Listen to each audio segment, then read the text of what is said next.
High বন্ধুরা, আশা করি তোমরা ভালো আছো। এটা হচ্ছে কাঁঠালের দানা, পরিষ্কার করে খোলা ছাড়িয়ে ধুয়ে নিয়েছি। তারপরে প্রেসার কুকারের মধ্যে দিয়ে দিয়েছি জল, জলের উপরে নুন। এবার একটা সিটি পরে অনেকক্ষণ বসিয়ে রেখে দিয়েছিলাম।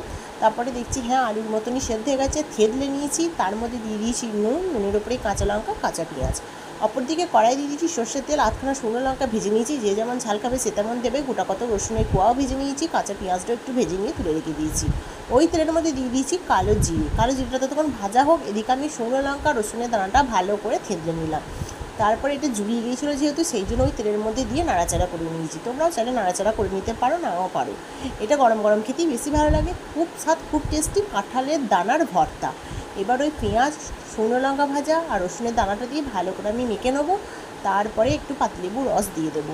দারুণ স্বাদ। আমি ফার্স্ট টাইম খেলাম। অবশ্যই আমি একজনকার মুখে শুনে এটা বানিয়েছিলাম। খেতে দুর্দান্ত হয়েছিল। গরম ভাত, রুটি, পরোটা যাতে খুশি তাতে খেতে পারো। আজকে এই পর্যন্ত থাক বন্ধুরা।